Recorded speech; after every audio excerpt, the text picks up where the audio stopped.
పెడదామని ప్లాన్ కదా తెలుసు రాజన్న పెడతామని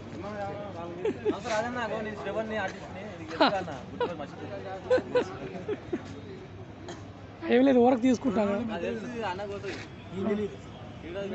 అంతేనా ఇక్కడ కూర్చో వాళ్ళతో మాట్లాడు వాళ్ళతో గెటప్ వేరే ఉంది అక్కడ ఆ సెంటర్లో కూర్చో ఈ గెటప్ అయిపోయింది ఆ గెటప్ కూర్చో అక్కడ కూర్చో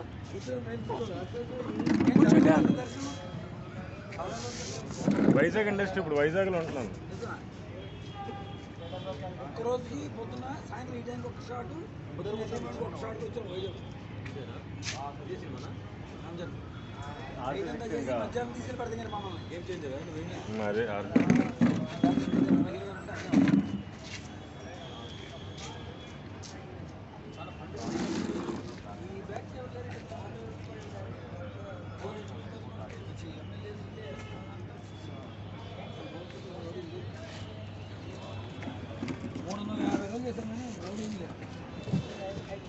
ఉన్నాయి కానీ క్లైమాక్స్లో చేశారు 500 1000 మంది